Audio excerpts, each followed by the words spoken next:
ছাত্ৰ ছাত্ৰীসকল নমস্কাৰ গ্ৰহণ কৰিব। উচ্চতৰ মাধ্যমিক কলা শাখাৰ দ্বিতীয় বৰ্ষৰ ছাত্ৰ ছাত্ৰীৰ বাবে ৰাজনীতি বিজ্ঞানৰ কেইটামান পাঠ মই যোগোতাই আছিলোঁ। সেই মৰ্মে ৰাজনীতি বিজ্ঞানৰ দ্বিতীয় খণ্ডৰ প্ৰথম অধ্যায়টোৰ কথা মই প্ৰথম এটা ভিডিঅ'ত আলোচনা কৰিছোঁ যে এই অধ্যায়টোৰ নাম আছিলে জাতি নিৰ্মাণৰ প্ৰত্যাহ্বান। যে ভাৰতবৰ্ষই জাতি নিৰ্মাণ কৰিবলৈ গৈ কেনেধৰণৰ প্ৰত্যাহ্বানৰ সন্মুখীন হৈছিলে প্ৰথম ভিডিঅ'টোত আমি কিছু কথা আলোচনা কৰিলোঁ। ইয়াৰ লগতে দেশ বিভাজন আৰু দেশ বিভাজনৰ পৰিণতিয়ে ভাৰতবৰ্ষৰ জাতি নিৰ্মাণৰ ক্ষেত্ৰত কেনেদৰে সমস্যাৰ সৃষ্টি কৰিছিলে এই বিষয়ে আমি বৃহৎভাৱে আলোচনা কৰিলোঁ। এতিয়া ভাৰতবৰ্ষৰ জাতি নিৰ্মাণৰ ক্ষেত্ৰত দ্বিতীয়টো প্ৰত্যাহ্বানৰ কথা আমি এই ভিডিঅ'টোত আলোচনা কৰিম। জাতি নিৰ্মাণৰ ক্ষেত্ৰত ভাৰতবৰ্ষৰ দ্বিতীয়টো সমস্যাৰ সৃষ্টি হৈছিলে দেশীয় ৰাজ্যসমূহ চামিলকৰণৰ ক্ষেত্ৰত। তোমালোকক পূৰ্বতে মই উল্লেখ কৰি আহিছোঁ যে ব্ৰিটিছৰ শাসনকালত ভাৰতবৰ্ষত দুই ধৰণৰ ৰাজ্য আছিলে। এক ধৰণৰ আছিলে দেশীয় ৰাজ্য, যাক প্ৰিন্সলি ষ্টেট বুলি কোৱা হয়, আৰু এক ধৰণৰ ৰাজ্য আছিলে ব্ৰিটিছ ভাৰতীয় প্ৰদেশসমূহ। এতিয়া আমি প্ৰথমতে জাতি নিৰ্মাণৰ ক্ষেত্ৰত দেশীয় ৰাজ্যসমূহ চামিল কৰাৰ ক্ষেত্ৰত কেনেদৰে সমস্যাৰ সন্মুখীন হৈছিল এই বিষয়ে আলোচনা কৰোঁ। দেশীয় ৰাজ্যসমূহ আছিলে এনেধৰণৰ যে এই দেশীয় ৰাজ্যবোৰত এজন ৰজাই শাসন কৰিছিলে। এনেদৰে ভাৰতবৰ্ষত প্ৰায় 565খন দেশীয় ৰাজ্য আছিলে আৰু এই দেশীয় ৰাজ্যবোৰত এজন ৰজাই শাসন কৰিছিলে আৰু এই ৰজাবিলাকে দেশৰ আভ্যন্তৰীণ শাসন পৰিচালনাৰ ক্ষেত্ৰত কিছু স্বাধীনতা ভোগ কৰিছিলে, কিন্তু এওঁলোকে ব্ৰিটিছৰ সৰ্বোচ্চ কৰ্তৃত্ব মানি ল'বলগীয়া হৈছিল। এনেদৰে 1947 চনৰ 15 আগষ্ট তাৰিখে যেতিয়া ভাৰতবৰ্ষ স্বাধীন হ'ল, তেতিয়া এই দেশীয় ৰাজ্যবোৰ ভাৰত স্বাধীনতা আইনৰ অনুসাৰে দেশীয় ৰাজ্যবোৰ স্বাধীন হৈ পৰিলে। যে এই দেশীয় ৰাজ্যবোৰ স্বাধীন হোৱাৰ লগে লগে বেছিভাগ দেশীয় ৰাজ্যই তেওঁলোকে ভাৰতবৰ্ষৰ ইউনিয়নৰ সৈতে চামিল নোহোৱাৰ সিদ্ধান্ত লৈছিল। কাৰণ এনে কৰাৰ তেওঁলোকৰ কেইবাটাও কাৰণ আছে। প্ৰথমতে যেতিয়া তেওঁলোকে ব্ৰিটিছৰ আমোলত যিবিলাক দেশীয় ৰাজ্য হিচাপে ৰজা হিচাপে যিবিলাক শাসন আৰু সুবিধা তথা অধিকাৰ ভোগ কৰি আহিছিলে, যেতিয়া তেওঁলোকে ভাৰত ইউনিয়নত চামিল হ'ব তেতিয়া সেই অধিকাৰবোৰ তেওঁলোকে ভাৰতবৰ্ষৰ ইউনিয়নত হস্তান্তৰ কৰিব লাগিব। এইবিলাক ভয়তে তেওঁলোকে দেশীয় ৰাজ্যসমূহ ভাৰতবৰ্ষৰ সৈতে চামিল হ'ব খোজা নাছিলে। কিন্তু এই ক্ষেত্ৰত ভাৰতবৰ্ষৰ দুটা প্ৰধান ৰাজনৈতিক দল, ভাৰতীয় জাতীয় কংগ্ৰেছ আৰু মুছলিম লীগৰ স্থিতি আছিলে বিপৰীত ধৰ্মী। কাৰণ ভাৰতীয় জাতীয় কংগ্ৰেছে বিচাৰিছিলে যে এই দেশীয় ৰাজ্যসমূহ ভাৰতবৰ্ষৰ সৈতে চামিল হোৱাটো অত্যন্ত প্ৰয়োজন। আনহাতে মুছলিম লীগে বিচাৰিছিলে যে এই দেশীয় ৰাজ্যসমূহ ভাৰতবৰ্ষৰ ইউনিয়নৰ সৈতে চামিল হ'বনে নাই এই সিদ্ধান্তটো তেওঁলোকক নিজকে সিদ্ধান্ত ল'ব দিয়াৰ প্ৰয়োজন আছে বুলি। এনে ক্ষেত্ৰত ভাৰতবৰ্ষত এখন অন্তৰ্বৰ্তীকালীন চৰকাৰ আছিলে। এই অন্তৰ্বৰ্তীকালীন চৰকাৰখনে যথেষ্ট ভূমিকা গ্ৰহণ কৰিছিলে যে এই দেশীয় ৰাজ্যসমূহ ভাৰতবৰ্ষৰ সৈতে চামিল কৰাৰ ক্ষেত্ৰত। বিশেষকৈ অন্তৰ্বৰ্তীকালীন চৰকাৰখনৰ উপ প্ৰধানমন্ত্ৰী সেই সময়ৰ গৃহমন্ত্ৰী চৰ্দাৰ বল্লভভাই পেটেলে এই দেশীয় ৰাজ্যসমূহ চামিলকৰণৰ ক্ষেত্ৰত দৃঢ় ভূমিকা পালন কৰিছিলে। যে চৰ্দাৰ বল্লভভাই পেটেল আছিলে এজন সুদৃঢ় কূটনীতিবিদ আৰু তেওঁৰ কূটনীতিৰ পাৰদৰ্শিতাতে বেছিভাগ দেশীয় ৰাজ্যৰ ৰজাক ভাৰতীয় ইউনিয়নৰ সৈতে চামিল কৰাৰ কাৰণে সন্মান কৰাইছিলে। আৰু সেই মৰ্মে এই দেশীয় ৰাজ্য প্ৰায়বোৰ দেশীয় ৰাজ্যই ভাৰতবৰ্ষৰ ইউনিয়নৰ সৈতে চামিল হোৱাৰ বাবে ভাৰতীয় সংবিধান সভাত যোগদান কৰিছিল। আৰু এই সংবিধান সভাত যোগদানৰ যোগেদি তেওঁলোকে ভাৰতীয় দেশীয় ৰাজ্যসমূহ ভাৰতবৰ্ষৰ ইউনিয়নৰ সৈতে চামিল হ'ব এই বিষয়ে সিদ্ধান্ত ব্যক্ত কৰিছিল। কিন্তু এনে কিছুমান ৰাজ্য আছিলে যে যিবিলাক ৰাজ্যই ভাৰতবৰ্ষৰ ইউনিয়নৰ সৈতে কোনোদিনে তেওঁলোকে চামিল হ'ব বিচৰা নাছিলে। এনে ক্ষেত্ৰত মই 4খন ৰাজ্যৰ কথা উল্লেখ কৰিম। যে এই 4খন ৰাজ্য হৈছে ক্ৰমে জম্মু এণ্ড কাশ্মীৰ, জুনাগড়, হায়দৰাবাদ আৰু মণিপুৰ। এই ৰাজ্যকেইখনে ভাৰতবৰ্ষৰ সৈতে চামিল হ'ব বিচৰা নাছিল আৰু এই সমস্যাটোৱে ভাৰতবৰ্ষৰ জাতি নিৰ্মাণৰ ক্ষেত্ৰত তীব্ৰ প্ৰত্যাহ্বানৰ সৃষ্টি কৰিছিলে। ছাত্ৰ ছাত্ৰীসকল নমস্কাৰ গ্ৰহণ কৰিব। উচ্চতৰ মাধ্যমিক কলা শাখাৰ দ্বিতীয় বৰ্ষৰ ছাত্ৰ ছাত্ৰীৰ বাবে ৰাজনীতি বিজ্ঞানৰ কেইটামান পাঠ মই যোগতাইছিলোঁ। সেই মৰ্মে ৰাজনীতি বিজ্ঞানৰ দ্বিতীয় খণ্ডৰ প্ৰথম অধ্যায়টোৰ কথা মই প্ৰথম এটা ভিডিঅ'ত আলোচনা কৰিছোঁ যে এই অধ্যায়টোৰ নাম আছিলে জাতি নিৰ্মাণৰ প্ৰত্যাহ্বান। যে ভাৰতবৰ্ষই জাতি নিৰ্মাণ কৰিবলৈ গৈ কেনেধৰণৰ প্ৰত্যাহ্বানৰ সন্মুখীন হৈছিলে প্ৰথম ভিডিঅ'টোত আমি কিছু কথা আলোচনা কৰিলোঁ। ইয়াৰ লগতে দেশ বিভাজন আৰু দেশ বিভাজনৰ পৰিণতিয়ে ভাৰতবৰ্ষৰ জাতি নিৰ্মাণৰ ক্ষেত্ৰত কেনেদৰে সমস্যাৰ সৃষ্টি কৰিছিলে এই বিষয়ে আমি বৃহৎভাৱে আলোচনা কৰিলোঁ। এতিয়া ভাৰতবৰ্ষত জাতি নিৰ্মাণৰ ক্ষেত্ৰত দ্বিতীয়টো প্ৰত্যাহ্বানৰ কথা আমি এই ভিডিঅ'টোত আলোচনা কৰিম। জাতি নিৰ্মাণৰ ক্ষেত্ৰত ভাৰতবৰ্ষৰ দ্বিতীয়টো সমস্যাৰ সৃষ্টি হৈছিলে দেশীয় ৰাজ্যসমূহ চামিলকৰণৰ ক্ষেত্ৰত। তোমালোকক পূৰ্বতে মই উল্লেখ কৰি আহিছোঁ যে ব্ৰিটিছৰ শাসনকালত ভাৰতবৰ্ষত দুই ধৰণৰ ৰাজ্য আছিলে। এক ধৰণৰ আছিলে দেশীয় ৰাজ্য, যাক প্ৰিন্সলি ষ্টেট বুলি কোৱা হয়, আৰু এক ধৰণৰ ৰাজ্য আছিলে ব্ৰিটিছ ভাৰতীয় প্ৰদেশসমূহ। এতিয়া আমি প্ৰথমতে জাতি নিৰ্মাণৰ ক্ষেত্ৰত দেশীয় ৰাজ্যসমূহ চামিল কৰাৰ ক্ষেত্ৰত কেনেদৰে সমস্যাৰ সন্মুখীন হৈছিল এই বিষয়ে আলোচনা কৰোঁ। তেতিয়া দেশীয় ৰাজ্যসমূহ আছিলে এনেধৰণৰ যে এই দেশীয় ৰাজ্যবোৰত এজন ৰজাই শাসন কৰিছিলে। এনেদৰে ভাৰতবৰ্ষত প্ৰায় 565খন দেশীয় ৰাজ্য আছিলে, আৰু এই দেশীয় ৰাজ্যবোৰত এজন এজন ৰজাই শাসন কৰিছিলে, আৰু এই ৰজাবিলাকে দেশৰ আভ্যন্তৰীণ শাসন পৰিচালনাৰ ক্ষেত্ৰত কিছু স্বাধীনতা ভোগ কৰিছিলে, কিন্তু এওঁলোকে ব্ৰিটিছৰ সৰ্বোচ্চ কৰ্তৃত্ব মানি ল'বলগীয়া হৈছিল। এনেদৰে 1947 চনৰ 15 আগষ্ট তাৰিখে যেতিয়া ভাৰতবৰ্ষ স্বাধীন হ'ল, তেতিয়া এই দেশীয় ৰাজ্যবোৰ ভাৰত স্বাধীনতা আইনৰ অনুসাৰে দেশীয় ৰাজ্যবোৰ স্বাধীন হৈ পৰিলে। যে এই দেশীয় ৰাজ্যবোৰ স্বাধীন হোৱাৰ লগে লগে বেছিভাগ দেশীয় ৰাজ্যই তেওঁলোকে ভাৰতবৰ্ষৰ ইউনিয়নৰ সৈতে চামিল নোহোৱাৰ সিদ্ধান্ত লৈছিল। কাৰণ এনে কৰাৰ তেওঁলোকৰ কেইবাটাও কাৰণ আছে। প্ৰথমতে যেতিয়া তেওঁলোকে ব্ৰিটিছৰ আমোলত যিবিলাক দেশীয় ৰাজ্য হিচাপে ৰজা হিচাপে যিবিলাক শাসন আৰু সুবিধা তথা অধিকাৰ ভোগ কৰি আহিছিলে, যেতিয়া তেওঁলোকে ভাৰত ইউনিয়নত চামিল হ'ব তেতিয়া সেই অধিকাৰবোৰ তেওঁলোকে ভাৰতবৰ্ষৰ ইউনিয়নত হস্তান্তৰ কৰিব লাগিব। এইবিলাক ভয়তে তেওঁলোকে দেশীয় ৰাজ্যসমূহ ভাৰতবৰ্ষৰ সৈতে চামিল হ'ব খোজা নাছিলে। কিন্তু এই ক্ষেত্ৰত ভাৰতবৰ্ষৰ দুটা প্ৰধান ৰাজনৈতিক দল, ভাৰতীয় জাতীয় কংগ্ৰেছ আৰু মুছলিম লীগৰ স্থিতি আছিলে বিপৰীতধৰ্মী। কাৰণ ভাৰতীয় জাতীয় কংগ্ৰেছে বিচাৰিছিলে যে এই দেশীয় ৰাজ্যসমূহ ভাৰতবৰ্ষৰ সৈতে চামিল হোৱাটো অত্যন্ত প্ৰয়োজন। আনহাতে মুছলিম লীগে বিচাৰিছিলে যে এই দেশীয় ৰাজ্যসমূহ ভাৰতবৰ্ষৰ ইউনিয়নৰ সৈতে চামিল হ'বনে নাই এই সিদ্ধান্তটো তেওঁলোকক নিজকে সিদ্ধান্ত ল'ব দিয়াৰ প্ৰয়োজন আছে বুলি। এনে ক্ষেত্ৰত ভাৰতবৰ্ষত এখন অন্তৰ্বৰ্তীকালীন চৰকাৰ আছিলে। এই অন্তৰ্বৰ্তীকালীন চৰকাৰখনে যথেষ্ট ভূমিকা গ্ৰহণ কৰিছিলে যে এই দেশীয় ৰাজ্যসমূহ ভাৰতবৰ্ষৰ সৈতে চামিল কৰাৰ ক্ষেত্ৰত। বিশেষকৈ অন্তৰ্বৰ্তীকালীন চৰকাৰখনৰ উপ প্ৰধানমন্ত্ৰী সেই সময়ৰ গৃহমন্ত্ৰী চৰ্দাৰ বল্লভভাই পেটেলে এই দেশীয় ৰাজ্যসমূহ চামিলকৰণৰ ক্ষেত্ৰত দৃঢ় ভূমিকা পালন কৰিছিলে। যে চৰ্দাৰ বল্লভভাই পেটেল আছিলে এজন সুদৃঢ় কূটনীতিবিদ, আৰু তেওঁৰ কূটনীতিৰ পাৰদৰ্শিতাতে বেছিভাগ দেশীয় ৰাজ্যৰ ৰজাক ভাৰতীয় ইউনিয়নৰ সৈতে চামিল কৰাৰ কাৰণে সন্মান কৰাইছিলে। আৰু সেই মৰ্মে এই দেশীয় ৰাজ্য প্ৰায়বোৰ দেশীয় ৰাজ্যই ভাৰতবৰ্ষৰ ইউনিয়নৰ সৈতে চামিল হোৱাৰ বাবে ভাৰতীয় সংবিধান সভাত যোগদান কৰিছিল, আৰু এই সংবিধান সভাত যোগদানৰ যোগেদি তেওঁলোকে ভাৰতীয় দেশীয় ৰাজ্যসমূহ ভাৰতবৰ্ষৰ ইউনিয়নৰ সৈতে চামিল হ'ব এই বিষয়ে সিদ্ধান্ত ব্যক্ত কৰিছিল। কিন্তু এনে কিছুমান ৰাজ্য আছিলে যে যিবিলাক ৰাজ্যই ভাৰতবৰ্ষৰ ইউনিয়নৰ সৈতে কোনোদিনে তেওঁলোকে চামিল হ'ব বিচৰা নাছিলে। এনে ক্ষেত্ৰত মই 4খন ৰাজ্যৰ কথা উল্লেখ কৰিম।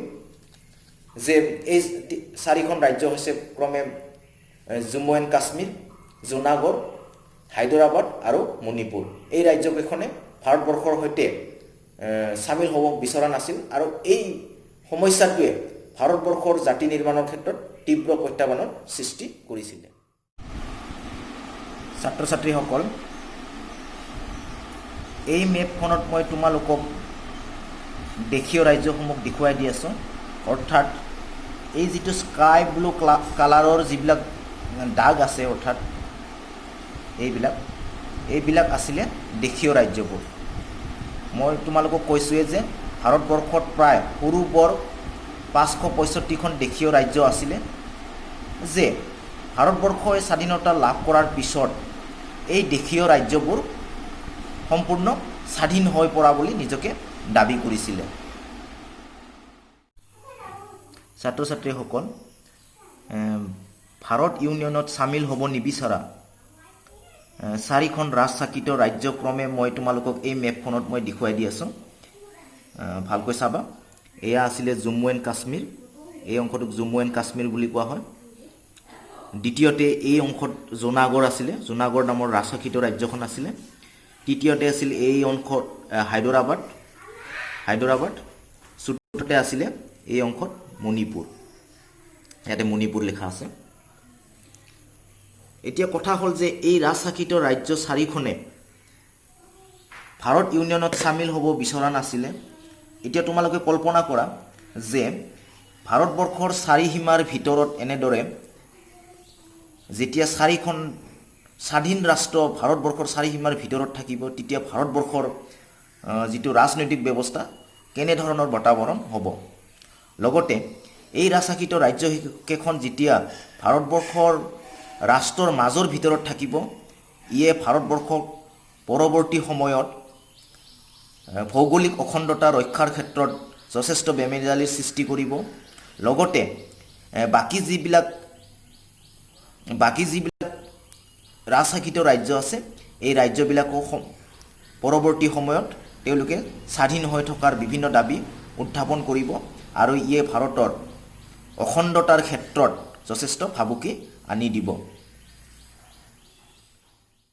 ছাত্ৰ ছাত্ৰীসকল, ভাৰতবৰ্ষৰ ইউনিয়নৰ সৈতে চামিল হ'ব নোখোজা দেশীয় ৰাজ্য 4খনৰ ভিতৰত জম্মু এণ্ড কাশ্মীৰৰ কথাটো মই সুকীয়াকৈ অষ্টম অধ্যায়ত বিশদভাৱে আলোচনা কৰিম।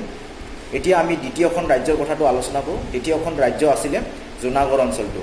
গুজৰাটৰ সৌৰাষ্ট্ৰ উপকূলৰ ভাৰতীয় ভূখণ্ডই আগুৰি থকা জুনাগড় আছিলে এখন সৰু দেশীয় ৰাজ্য, আৰু এই ৰাজ্যখনত এজন নবাবে শাসন কৰিছিলে। ই পাকিস্তানৰ সৈতে কোনো ধৰণৰ ভৌগোলিক সান্নিধ্য নাছিলে, কিন্তু 1947 চনৰ 15 আগষ্ট তাৰিখে নবাবে সিদ্ধান্ত ল'লে যে তেওঁ ভাৰতবৰ্ষৰ সৈতে চামিল নহয়, পাকিস্তানৰ সৈতে চামিল হ'ব। ঠিক সেই সময়তে ভাৰতীয় জাতীয় কংগ্ৰেছে যে এই জুনাগড় অঞ্চলটো কাৰ সৈতে চামিল হ'ব এই বিষয়ে জনসাধাৰণক মতামতৰ ওপৰত ভিত্তি কৰাৰ বাবে প্ৰচাৰ চলালে, আৰু সেই সময়তে অন্তৰ্বৰ্তীকালীন চৰকাৰখনৰ প্ৰধানমন্ত্ৰী জৱাহৰলাল নেহৰু আৰু উপ প্ৰধানমন্ত্ৰী চৰ্দাৰ বল্লভভাই পেটেলে যে জুনাগড় অঞ্চলটো চামিলকৰণৰ ক্ষেত্ৰত গণভোটৰ প্ৰয়োজনীয়তা আছে বুলি ওকালতি কৰিলে। ঠিক এনেধৰণৰ আলোচনা বিলোচনা চলি থকাৰ সময়তে নবাবৰ তৎপৰতাত পাকিস্তানে জুনাগড় অঞ্চলটো তেওঁলোকৰ সৈতে চামিল কৰি লয়। এই ক্ষেত্ৰত হিন্দু সম্প্ৰদায়ৰ সংখ্যাগৰিষ্ঠ থকা এই ৰাজ্যখনৰ জনসাধাৰণে তীব্ৰ আন্দোলন গঢ়ি তুলিলে। এই আন্দোলনৰ হেঁচাত নবাবে পলায়ন কৰে, আৰু সেই সময়ত জুনাগড়ৰ দেৱানে এই পৰিস্থিতিৰ সৈতে মোকাবিলা কৰাৰ কাৰণে ভাৰত চৰকাৰৰ হস্তক্ষেপ বিচাৰে, আৰু 1948 চনত ভাৰতীয় সেনাবাহিনীয়ে জুনাগড় অঞ্চলত প্ৰৱেশ কৰে, আৰু 1948 চনৰে ফেব্ৰুৱাৰী মাহত গণভোটৰ জৰিয়তে জুনাগড় অঞ্চলটো ভাৰতবৰ্ষৰ সৈতে চামিল হয়। ভাৰতবৰ্ষৰ ইউনিয়নৰ সৈতে চামিল হ'ব নিবিচৰা তৃতীয়খন ৰাজ্য আছিলে হায়দৰাবাদ। বৰ্তমানৰ মহাৰাষ্ট্ৰ, কৰ্ণাটক আৰু হ'ল অন্ধ্ৰপ্ৰদেশক কিছু অংশক লৈ হায়দৰাবাদ নামৰ দেশীয় ৰাজ্যখন গঠন হৈছিলে, আৰু ইয়াৰ শাসকজনক নিজাম বুলি কোৱা হৈছিলে। 1947 চনৰ 15 আগষ্ট তাৰিখে ভাৰতবৰ্ষৰ স্বাধীনতা লাভ কৰাৰ পিছত তেওঁ ঘোষণা কৰিলে যে তেওঁ ভাৰতবৰ্ষৰ ইউনিয়নৰ সৈতে চামিল নহয়, তেওঁ স্বাধীন হৈ থাকিব। আৰু ভাৰতৰ লগত চামিল হোৱা নোহোৱা বিষয়ক লৈ আলোচনা বিলোচনা চলি থকাৰ সময়তে যে 1947 চনত ভাৰত চৰকাৰৰ সৈতে এখন নিজামে চুক্তি স্বাক্ষৰিত কৰে এই চুক্তিখনৰ নাম আছিলে ষ্টেণ্ড ষ্টিল এগ্ৰিমেণ্ট মনত ৰাখিব ছাত্ৰ ছাত্ৰীসকল ইতিমধ্যে হায়দৰাবাদৰ জনতাই এই সিদ্ধান্তৰ বিৰুদ্ধে তীব্ৰ আন্দোলন গঢ়ি উঠে আৰু এই ক্ষেত্ৰত ভাৰতীয় জাতীয় কংগ্ৰেছ শাখা হায়দৰাবাদৰ শাখা আৰু কমিউনিষ্ট পাৰ্টিয়ে এই নিজামৰ এই সিদ্ধান্তটোক আচলতে যথেষ্ট বিৰোধিতা কৰে বিশেষকৈ তেলেংগানা অঞ্চলৰ কৃষকসকলে এই সময়তে তেওঁলোকৰ আন্দোলন তীব্ৰতৰ কৰে হায়দৰাবাদৰ নিজামৰ বিৰুদ্ধে এনেকৈ আন্দোলন কৰাৰ কথাটো আছিলে কি যে আচলতে জনতাই এনেধৰণে ৰাজশাসনৰ তলত তেওঁলোকে থাকিব বিচৰা নাছিলে যে ভাৰতবৰ্ষ হায়দৰাবাদত গণতন্ত্ৰ প্ৰতিষ্ঠা কৰি যে সাংবিধানিক গণতন্ত্ৰ প্ৰতিষ্ঠা কৰাৰ ওপৰত জনসাধাৰণে গুৰুত্ব দিছিলে সেইবাবে আকৌ আৰু এটা প্ৰশ্ন ইয়াতে উদয় হয় যে সেই সময়ত হায়দৰাবাদৰ নিজামে তেলেংগানাৰ অঞ্চলৰ যিবিলাক কৃষক আছিলে এই কৃষকসকলৰ ওপৰত যথেষ্ট অত্যাচাৰ কৰিছিলে এনে পৰিপ্ৰেক্ষিতত তেওঁলোকেও মানে নিজামৰ শাসনৰ পৰা মুক্ত হোৱাৰ কাৰণে তেওঁলোকে তীব্ৰ প্ৰতিবাদ সাব্যস্ত কৰিলে এনেকুৱা প্ৰতিবাদবিলাক মুখিমূৰ কৰাৰ বাবে নিজামে ৰাজা কাৰাছ নামৰ এটা কুখ্যাত অৰ্ধসামৰিক বাহিনী নিয়োগ কৰে আৰু এই অৰ্ধসামৰিক বাহিনীটোৱে অমুছলমান লোকসকলক লক্ষ্য কৰি ব্যাপক হত্যা ধৰ্ষণ লুণ্ঠন আৰু লুটপাট আৰম্ভ কৰে এনে পৰিপ্ৰেক্ষিতত 1908 জনসাধাৰণৰ এই বিলয় বিবৃতিৰ সময়ত জনতাক উদ্ধাৰ কৰিবৰ কাৰণে 1948 চনৰ ছেপ্টেম্বৰ মাহত ভাৰতীয় সেনাই নিজামৰ সৈন্যবাহিনীক নিয়ন্ত্ৰণ কৰাৰ বাবে ভাৰতীয় সেনাই প্ৰৱেশ কৰে হায়দৰাবাদত আৰু এনেদৰে চেগা চেৰেউকা কৈ কেইবাদিনো যুদ্ধৰ অন্তত হায়দৰাবাদৰ নিজামে আত্মসমৰ্পণ কৰে আৰু লগে লগে হায়দৰাবাদ ভাৰতবৰ্ষৰ সৈতে চামিল হয় ৰাজশাসিত ৰাজ্যসমূহক চামিল কৰাৰ ক্ষেত্ৰত সমস্যা দেখা দিয়া ৰাজ্যবিলাকৰ ভিতৰত চতুৰ্থখন ৰাজ্য আছিলে মণিপুৰ যে স্বাধীনতাৰ পূৰ্বে মণিপুৰৰ ৰজাক ভাৰত চৰকাৰে প্ৰতিশ্ৰুতি দিছিলে যে মণিপুৰৰ আভ্যন্তৰীণ স্বাধীনতা অক্ষুণ্ণ ৰখা হ'ব এই কথাটো অনুধাৱন কৰাৰ পিছত যে 1948 চনত মণিপুৰৰ জনতাই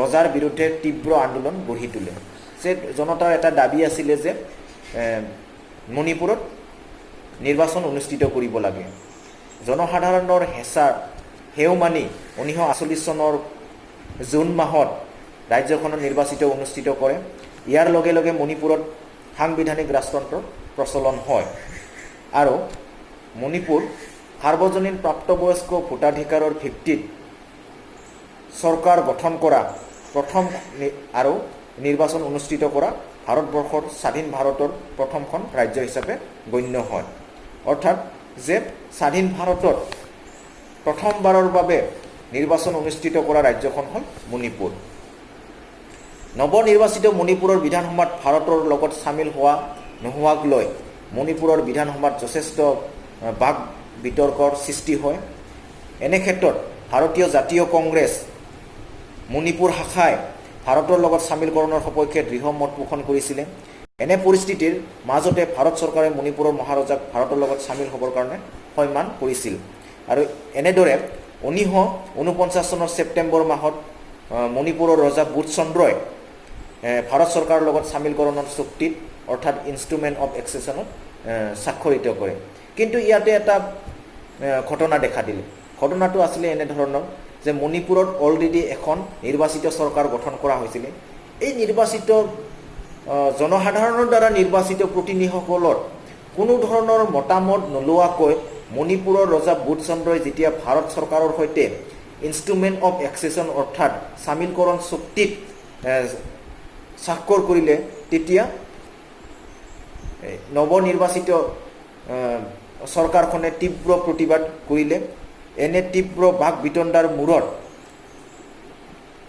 মণিপুৰত তীব্ৰ বিক্ষোভ সৃষ্টি হয় আৰু আজিও মণিপুৰত সেই বিক্ষোভৰ প্ৰভাৱ এতিয়াও দেখিবলৈ পোৱা যায় যে এনেদৰে মণিপুৰ ভাৰতবৰ্ষৰ ইউনিয়নৰ সৈতে চামিল হ'ল যদিও যে এক বিতৰ্ক ৰৈ যায় আমি ইতিমধ্যে দেশ বিভাজন আৰু দেশীয় ৰাজ্যসমূহ চামিলকৰণৰ সমস্যাই কেনেদৰে ভাৰতবৰ্ষৰ জাতি নিৰ্মাণৰ ক্ষেত্ৰত প্ৰত্যাহ্বানৰ সৃষ্টি কৰিছিলে আমি এই বিষয়ে আলোচনা কৰিলোঁ। জাতি নিৰ্মাণৰ ক্ষেত্ৰত দেখা দিয়া তৃতীয় প্ৰত্যাহ্বানটো আছিলে ৰাজ্যসমূহৰ পুনৰ গঠনৰ সমস্যাটো।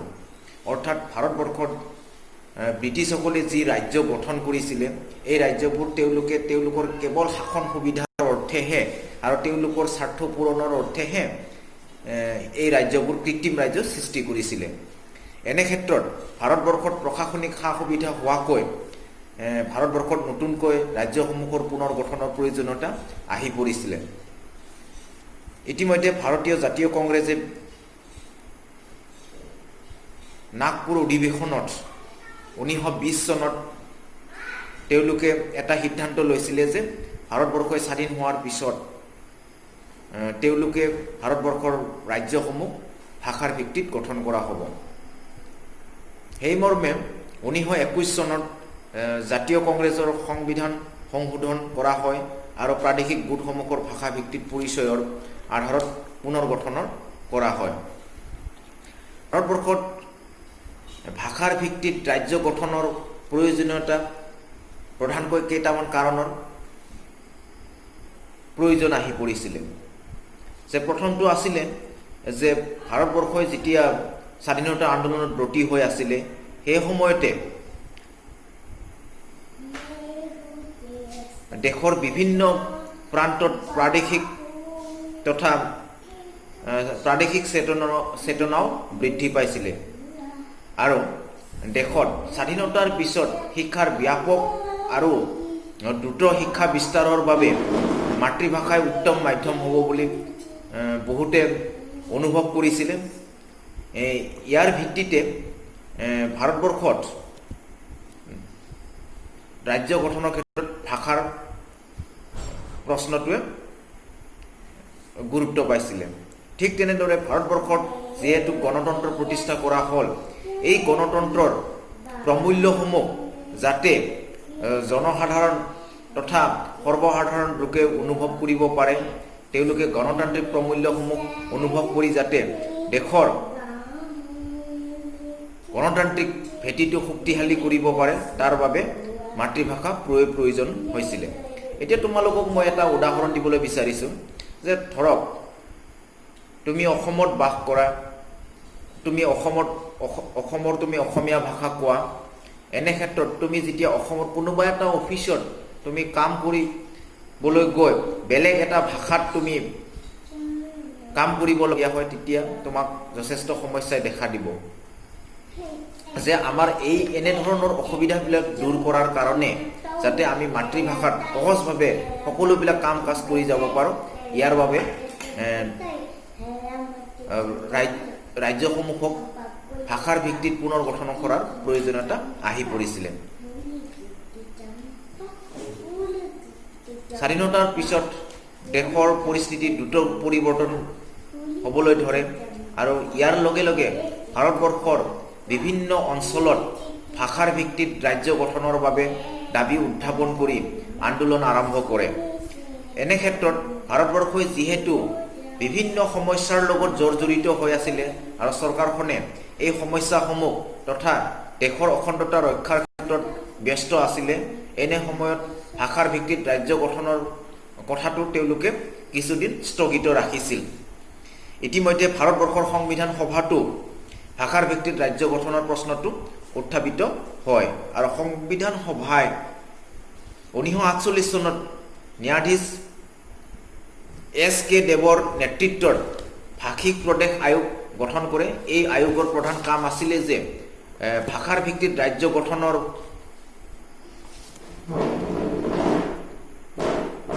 কথাটো কিমান দূৰ সীমাচীন হ'ব সেই বিষয়ে অনুসন্ধান কৰা।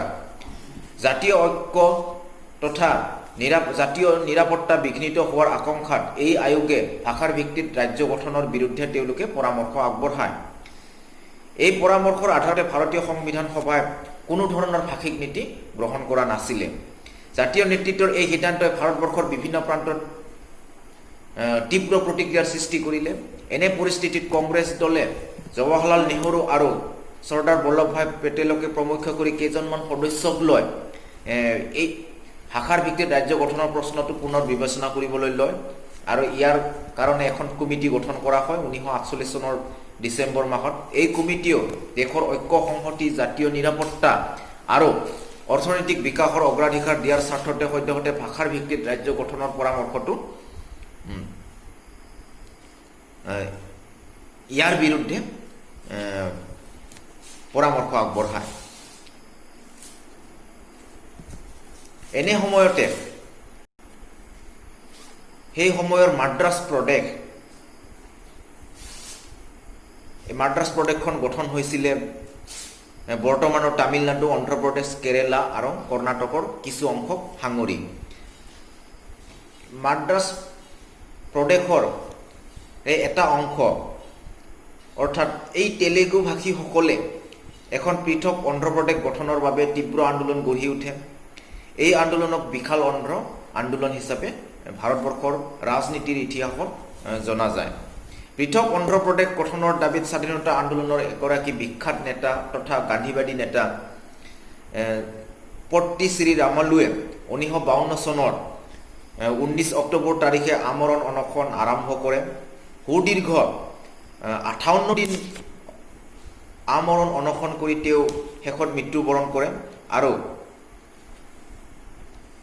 তেওঁৰ মৃত্যুৰ পিছত অন্ধ্ৰৰ চাৰিওফালে ব্যাপক অশান্তিয়ে দেখা দিয়ে আৰু মাদ্ৰাছ বিধানসভাৰ বহু সদস্যই ইয়াৰ প্ৰতিবাদ স্বৰূপে তেওঁলোকে বিধানসভাৰ সদস্য পদৰ পৰা পদত্যাগ কৰে। এনে পৰিস্থিতিত ভাৰতবৰ্ষৰ প্ৰধানমন্ত্ৰীয়ে 1952 চনৰ ডিচেম্বৰ মাহত পৃথক অন্ধ্ৰ ৰাজ্য গঠন কৰা হ'ব বুলি প্ৰতিশ্ৰুতি দিয়ে আৰু সেই মৰ্মে 1953 চনত অক্টোবৰ মাহত পৃথক অন্ধ্ৰপ্ৰদেশ ৰাজ্য গঠন কৰা হয়। এনে সময়তে তামিল ভাষী লোকসকলৰ কাৰণেও পৃথক তামিলনাডু গঠন কৰা হয়। অন্ধ্ৰপ্ৰদেশ ৰাজ্যখন ভাষাৰ ভিত্তিত গঠন হোৱাৰ পিছত ভাৰতবৰ্ষৰ চাৰিওফালে বাকী ৰাজ্যবোৰেও ভাষাৰ ভিত্তিত ৰাজ্য গঠনৰ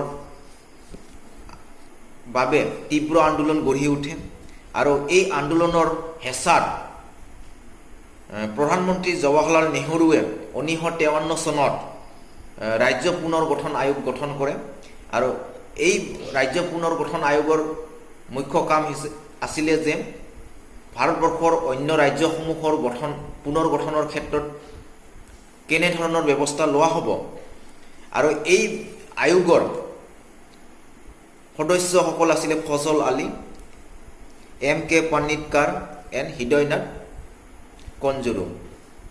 এওঁলোকে সুদীৰ্ঘ 2 বছৰ কাল ভাৰতবৰ্ষৰ বিভিন্ন প্ৰান্তত তেওঁলোকে অধ্যয়ন কৰে আৰু তেওঁলোকে দেখিলে যে ভাষাৰ ভিত্তিত ৰাজ্য গঠনৰ আকাংক্ষাই সৃষ্টি কৰা উন্মাদনা দেখি এই কমিটিয়ে স্তম্ভিত হৈছিলে আৰু তেওঁলোকে 1955 চনত তেওঁলোকৰ প্ৰতিবেদন দাখিল কৰে আৰু তেওঁলোকৰ প্ৰতিবেদনত ভাষাৰ ভিত্তিত ৰাজ্য গঠনৰ পৰামৰ্শকে তেওঁলোকে পৰামৰ্শ আগবঢ়াইছিলে আৰু সেই মৰ্মে 1965 চনৰ নৱেম্বৰ মাহত ভাৰতীয় সংসদে ৰাজ্য পুনৰ গঠন আয়োগ গৃহীত কৰে আৰু এই আইনৰ আধাৰত মুঠ 14খন ৰাজ্য আৰু 6টা কেন্দ্ৰীয় শাসিত অঞ্চল গঠন কৰা হয়। কিন্তু এই ৰাজ্য পুনৰ গঠন আয়োগে পঞ্জাৱ আৰু বম্বে বিভাজন কৰি ভাষাৰ ভিত্তিত ৰাজ্য গঠনৰ তীব্ৰ বিৰোধিতা কৰিছিলে, যাৰ ফলত নেকি এই অঞ্চলসমূহত তীব্ৰ আন্দোলন গঢ়ি উঠে। এনে আন্দোলনৰ পৰিপ্ৰেক্ষিতত 1960 চনত বম্বে ভাষাৰ ভিত্তিত 2খন ৰাজ্য সৃষ্টি কৰা হয়। এই 2খন ৰাজ্য আছিলে মহাৰাষ্ট্ৰ আৰু গুজৰাট, অৰ্থাৎ মাৰাঠীসকলৰ বাবে মহাৰাষ্ট্ৰ গঠন কৰা হৈছিলে আৰু গুজৰাটীসকলৰ বাবে গুজৰাট ৰাজ্য গঠন কৰা হৈছিলে। সেই হিচাপে 1966 চনত পঞ্জাৱকো 2খন ৰাজ্যলৈ বিভক্ত কৰা হয় যে পাঞ্জাবী ভাষাৰ কোৱা অঞ্চলসমূহক কেন্দ্ৰ কৰি পাঞ্জাৱ সৃষ্টি কৰা হয় আৰু সেই পাঞ্জাৱৰে যি অংশত হিন্দী ভাষা প্ৰচলন আছিলে সেই হিন্দী ভাষাৰ জনসংখ্যা থকা অঞ্চলসমূহক কেন্দ্ৰ কৰি হাৰিয়ানা গঠন কৰা হয়। এনেদৰে ভাৰতবৰ্ষত ৰাজ্যসমূহ গঠন আৰম্ভ হয়। পৰৱৰ্তী সময়তো ৰাজ্য পুনৰ গঠনৰ প্ৰক্ৰিয়াটো অব্যাহত থাকে। এনে অব্যাহত থকাৰ মুহূৰ্তত 2000 চনত আৰু 3খন ৰাজ্য সৃষ্টি কৰা হয়। এই ৰাজ্য 3খন হ'ল ক্ৰমে ঝাৰখণ্ড, ছত্তীশগড় আৰু উত্তৰাঞ্চল। আৰু এই ৰাজ্যকেইখন কোনকেইখন ৰাজ্যৰ পৰা আচলতে জন্ম দিলে? এই ৰাজ্যকেইখনৰ ক্ৰমে বিহাৰৰ পৰা ঝাৰখণ্ড জন্ম দিলে, মধ্যপ্ৰদেশৰ পৰা ছত্তীশগড় জন্ম দিলে আৰু উত্তৰ প্ৰদেশৰ পৰা উত্তৰাখণ্ড অৰ্থাৎ বৰ্তমানৰ উত্তৰাখণ্ড, সেই সময়ত উত্তৰাঞ্চল নামেৰে ৰাজ্যখন সৃষ্টি কৰা হৈছিলে। এনেদৰে আকৌ 2014 চনত আমি জানো যে বিশাল অন্ধ্ৰ আন্দোলনৰ যোগেদি অন্ধ্ৰপ্ৰদেশ সৃষ্টি কৰা হৈছিলে। কিন্তু অন্ধ্ৰপ্ৰদেশ তাতে ক্ষান্ত নাথাকিলে যে তেলেগু ভাষীসকলৰ বাবে পুনৰ আকৌ দাবী উত্থাপন হ'ল যে অন্ধ্ৰপ্ৰদেশৰ কিছু অংশক সাঙুৰি তেলেংগানা ৰাজ্য সৃষ্টি কৰিব লাগে। এনে ক্ষেত্ৰত সুদীৰ্ঘ কেইবাবছৰো বিভিন্ন আন্দোলন প্ৰতিবাদৰ মূৰত 2014 চনত অন্ধ্ৰপ্ৰদেশৰ কিছু অংশক সাঙুৰি তেলেংগানা ৰাজ্য সৃষ্টি কৰা হয়। এনেদৰে ভাৰতবৰ্ষত ৰাজ্য পুনৰ গঠনৰ প্ৰক্ৰিয়াটো অব্যাহত থাকে। এতিয়া আমি আহোঁ উত্তৰ পূব ভাৰতৰ ৰাজ্য পুনৰ গঠনৰ প্ৰক্ৰিয়াটোলৈ। উত্তৰ পূব ভাৰতৰ ৰাজ্য পুনৰ গঠন প্ৰক্ৰিয়াটো ভাষাৰ ওপৰত ভিত্তি কৰি ৰাজ্য গঠনৰ দাবীৰ উপৰিও সমান্তৰালভাৱে তেওঁলোকৰ সংস্কৃতি আৰু নৃগোষ্ঠীয় স্বকীয়তাৰ যি পৰিচয়, এই পৰিচয়টোৰ ওপৰত ভিত্তি কৰি ৰাজ্য গঠনৰ ওপৰত গুৰুত্ব আৰোপ কৰিছিলে। সেই হিচাপে উত্তৰ পূব ভাৰতৰ বিভিন্ন গোটে আৰু অসম চৰকাৰেও ভাৰত চৰকাৰৰ সন্মুখত তেওঁলোকে বিভিন্ন আবেদন পত্ৰৰে তথা স্মাৰক পত্ৰৰে দাবী উত্থাপন কৰি আহিছিলে। আৰু একে সময়তে অসমৰ যি স্বকীয়তা, সেই স্বকীয়তা একেধৰণে বাহাল ৰখাৰ বাবে দাবী উত্থাপন কৰি আহিছিলে। এই সময়ত উইলিয়ামছন চাংমাৰ নেতৃত্বত এখন পাৰ্বত্য ৰাজ্য গঠনৰ বাবে অৰ্থাৎ হিল ষ্টেট গঠনৰ বাবে দাবী উত্থাপন কৰি আহিছিলে। কিন্তু ৰাজ্য পুনৰ গঠন আয়োগে এই দাবী নাকচ কৰি আহিছিলে। কাৰণ এই ৰাজ্যকেইখন উত্তৰ পূবৰ যিকেইখন ৰাজ্য আছিলে, এই ৰাজ্যকেইখন প্ৰায় আন্তঃৰাষ্ট্ৰীয় সীমাৰ লগত সংলগ্ন হৈ থকা ৰাজ্য। সেয়েহে এই ৰাজ্যকেইখনক তেওঁলোকৰ দাবী বা উত্তৰ পূবৰ সংগঠনবিলাকে যেনেদৰে তেওঁলোকে বিচাৰিছিলে মানে ৰাজ্য গঠন হোৱাটো, সেইটোৰ ওপৰত তেওঁলোকে প্ৰস্তাৱ নাকচ কৰিছিলে। 1948 চনত গঠন কৰা উত্তৰ পূব সীমান্ত এজেঞ্চি অৰ্থাৎ নৰ্থ ইষ্ট ফ্ৰণ্টিয়াৰ এজেঞ্চি 1948 চনত গঠন কৰা হৈছিলে। বৰ্তমান ইয়াক আমি অৰুণাচল প্ৰদেশ হিচাপে আমি জানো, অৰ্থাৎ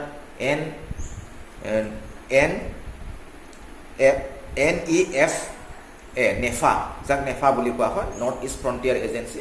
শ্বৰ্ট ফৰ্মটো মনত ৰাখিবা, যে ফুল ফৰ্ম লিখা আহে তোমালোকৰ পৰীক্ষাত। ইয়াক এখন একেধৰণে বৰ্তাই ৰখাৰ কাৰণে ৰাজ্য পুনৰ গঠন আয়োগে পৰামৰ্শ আগবঢ়াইছিলে। ত্ৰিপুৰা আৰু মণিপুৰক ভাৰতীয় সংঘৰ পাৰ্টশ্বিপ ৰাজ্য হিচাপে স্বীকৃতি দিয়া হয়। এতিয়া কথা হ'ল, ঠিক তেনেদৰে নাগাভাষী অঞ্চলত নাগাসকলে এখন পূৰ্ণাংগ ৰাজ্যৰ দাবী উত্থাপন কৰাৰ পৰিৱৰ্তে তেওঁলোকে এখন সাৰ্বভৌমত্ব ৰাষ্ট্ৰৰ দাবী উত্থাপন কৰি আহিছিলে। আৰু ইয়াকে লৈ নাগাৰ বিদ্ৰোহী সংগঠন জন্ম দিছিলে। আৰু এই বিদ্ৰোহী সংগঠনবিলাকে সশস্ত্ৰ সংগ্ৰাম কৰি গৈছিলে যে অৱশেষত যে ৰাজনৈতিক সমাধান সূত্ৰ হিচাপে 1963 চনত তেওঁলোকৰ যি সাৰ্বভৌমত্ব ৰাষ্ট্ৰৰ দাবী, স্বাধীন ৰাষ্ট্ৰৰ দাবী, সেই দাবীক ৰাজনৈতিক সমাধান সূত্ৰ হিচাপে 1963 চনত নাগালেণ্ড এখন পূৰ্ণাংগ ৰাজ্য গঠন কৰা হয়। কিন্তু নাগাৰ সমস্যাটো ইয়াতে সমাধান নহ'ল, কাৰণ তেওঁলোকে পৰৱৰ্তী সময়তো তেওঁলোকে এখন স্বাধীন ৰাষ্ট্ৰ অৰ্থাৎ সাৰ্বভৌমত্ব ৰাষ্ট্ৰ দাবীৰ কথাটো উত্থাপন কৰি আহিয়ে আছে, আৰু ইয়াকে লৈ তেওঁলোকৰ সশস্ত্ৰ সংগ্ৰাম এতিয়াও অব্যাহত আছে। সংবিধান বলবৎ হোৱাৰ পিছত ভাৰতবৰ্ষৰ সংবিধানৰ 6ষ্ঠ অনুসূচীত বৰ্তমান মিজোৰাম যাক বুলি কোৱা হয়, যে এই মিজো অঞ্চলটো সেই সময়ত লুচাই পাহাৰ বুলি কোৱা হৈছিলে, যে অসমৰ ভিতৰতে এখন স্বায়ত্তশাসিত জিলা হিচাপে ঘোষণা কৰিছিলে। অৰ্থাৎ বৰ্তমান যি মিজোৰাম সৃষ্টি হ'ল সেয়া আছিলে অসমৰ এখন স্বায়ত্তশাসিত জিলা। কিন্তু 1959 চনত এই লুচাই পাহাৰ অৰ্থাৎ মিজোৰাম অঞ্চলটোত মানে দুৰ্ভিক্ষই দেখা দিলে, আৰু এনে দুৰ্ভিক্ষৰ সময়ত অসম চৰকাৰে তেওঁলোকক যথেষ্ট অৱহেলাৰ চকুৰে চাইছিলে।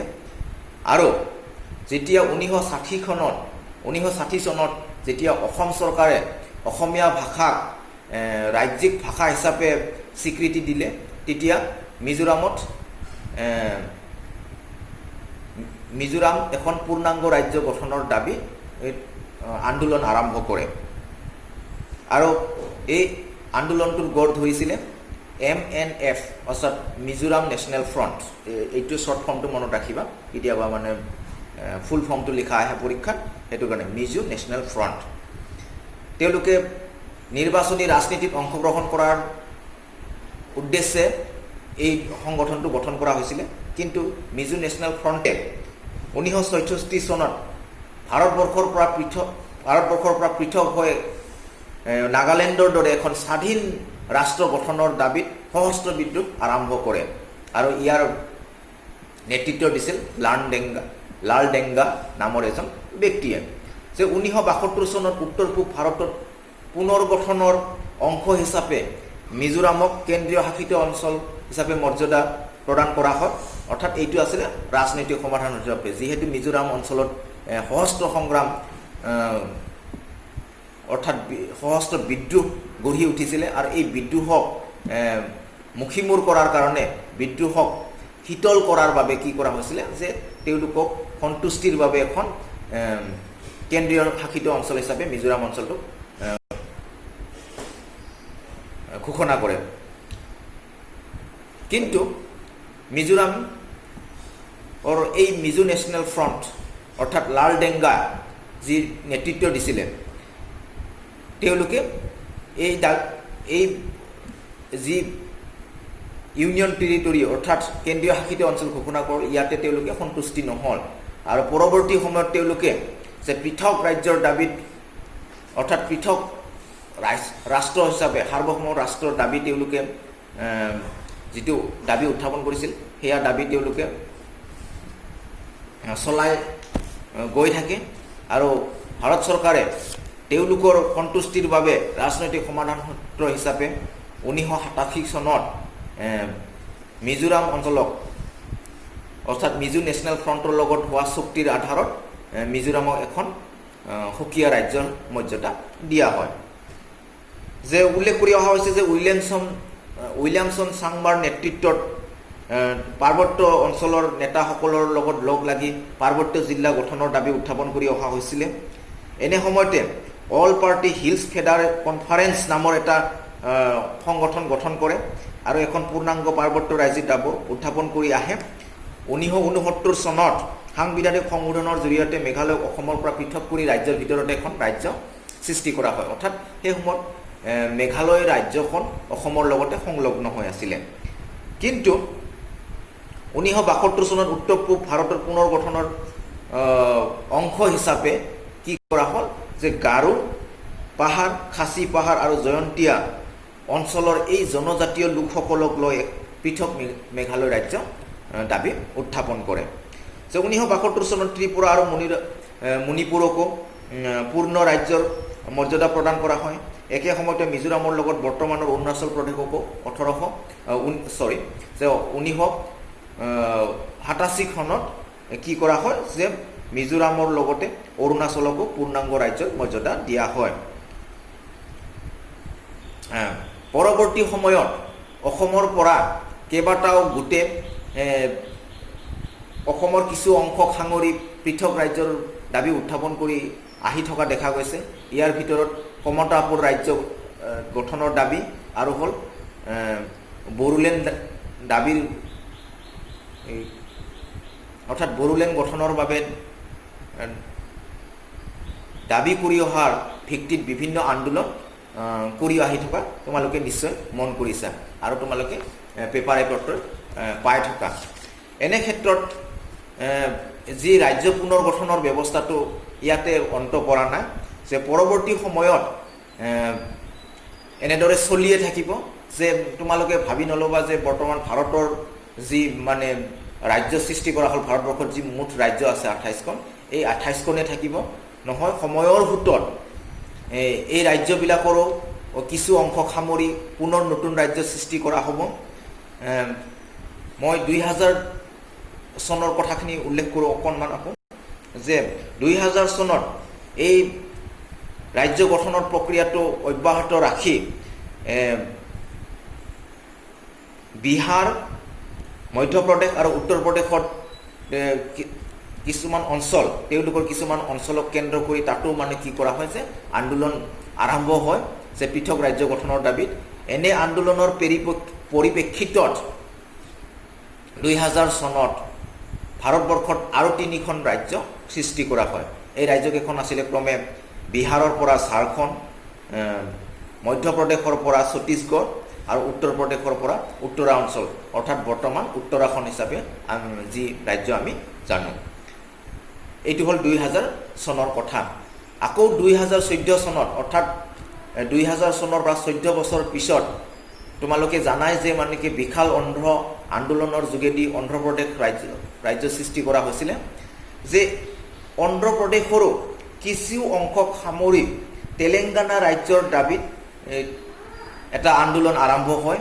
আৰু সুদীৰ্ঘকাল আন্দোলনৰ অন্তত ভাৰত চৰকাৰৰ লগত চুক্তি কৰি যে 2014 চনত তেলেংগানা ৰাজ্য সৃষ্টি কৰা হয়। এনেদৰে অসমতো পৰৱৰ্তী সময়ত এনেদৰে কৰি অহা আন্দোলনৰ পৰিপ্ৰেক্ষিতত এই সময়ত ভাৰতবৰ্ষই বিভিন্ন চুক্তিৰ যোগেদি অসমতো আকৌ কেইবাখনো ৰাজ্যলৈ ৰাজ্য গঠনৰ প্ৰক্ৰিয়াটো অব্যাহত থাকিব। এতিয়া আমি আহোঁ যে মানে এনেদৰে তোমালোকে জানা যে ৰাজ্য পুনৰ গঠন যিখন আইন আছিলে, এই আইনৰ ভিত্তিত কেৱল 14খন পূৰ্ণাংগ ৰাজ্য আৰু 6টা কেন্দ্ৰীয় শাসিত অঞ্চলহে সৃষ্টি কৰা হৈছিলে। এতিয়া সময়ৰ সোঁতত বিভিন্ন আন্দোলন, হেঁচাৰ আৰু এওঁলোকৰ অঞ্চলবিলাকৰ প্ৰয়োজনীয়তাৰ তথা প্ৰশাসনিক সা সুবিধাৰ কাৰণে বৰ্তমানৰ ৰাজ্য সৃষ্টি হ'লগৈ 28খন। শেহতীয়া ধাৰাটো মই ক'বলৈ ওলাইছোঁ তোমালোকক জম্মু এণ্ড কাশ্মীৰৰ কথাটো, যে জম্মু এণ্ড কাশ্মীৰ এখন আমাৰ ভাৰতবৰ্ষৰ অংগৰাজ্য আছিলে, কিন্তু এই অংগৰাজ্যৰ মৰ্যাদা কৰ্তন কৰি 2019 চনত কি কৰিলে, যে ভাৰত চৰকাৰে ইয়াক 2টা কেন্দ্ৰীয় শাসিত অঞ্চললৈ পৰিৱৰ্তন কৰিলে, অৰ্থাৎ লাডাখ আৰু হ'ল জম্মু এণ্ড কাশ্মীৰ। এতিয়া কথাটো হ'ল যে এনেদৰে সময়ৰ ভিতৰত ৰাজ্য পুনৰ গঠনৰ ব্যৱস্থাটো অব্যাহত থাকিব।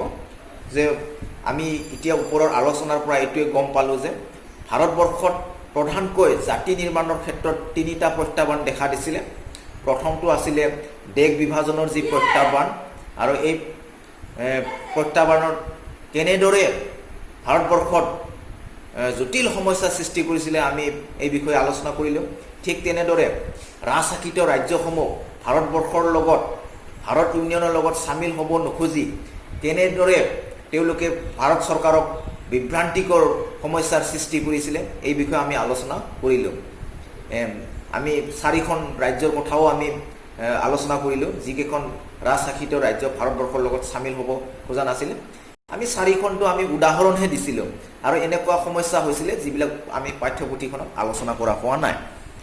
ঠিক তেনেদৰে যে এই ভাৰতৰ যিবিলাক ব্ৰিটিছ ভাৰতীয় প্ৰদেশ আছিলে, এই প্ৰদেশবোৰৰ ৰাজ্য সীমা নিৰ্ধাৰণ কৰোঁতে কেনেদৰে ভাৰত চৰকাৰে প্ৰত্যাহ্বানৰ সন্মুখীন হৈছিল, এই বিষয়ে আমি শেষত আমি আলোচনা কৰিলোঁ। এতিয়া ছাত্ৰ ছাত্ৰীসকল আমি সামৰণিত এইটোৱে কথা ক'ব লাগিব যে যে এই ৰাজ্য পুনৰ গঠনৰ ব্যৱস্থাটো পৰৱৰ্তী সময়তো অব্যাহত থাকিব। আৰু এটা কথা কওঁ যে তোমালোকক মই এই ভিডিঅ'টোত যিখিনি আলোচনা আজি মানে এই চেপ্টাৰটো আলোচনা শেষ হ'ল আৰু মোৰ পৰৱৰ্তী ভিডিঅ'টোত তোমালোকক ইয়াৰ ওপৰত ভিত্তি কৰি এই পাঠটোৰ ওপৰত ভিত্তি কৰি যিখিনি গুৰুত্বপূৰ্ণ প্ৰশ্ন এইখিনি তোমালোকক মই আলোচনা কৰিম। সকলোবোৰ প্ৰশ্ন ইয়াতে আমি আলোচনা নকৰি তোমালোকক যিখিনি মোষ্ট ইম্পৰ্টেণ্ট কুৱেশ্যন এইখিনি কুৱেশ্যন আৰু প্লাছ আনচাৰ কেনেদৰে লিখিব লাগে মই পৰৱৰ্তী ভিডিঅ'টোত তোমালোকক আপলোড কৰিম। ছাত্ৰ ছাত্ৰীসকল আজিলৈ ইমানতে আহোঁ। নমস্কাৰ।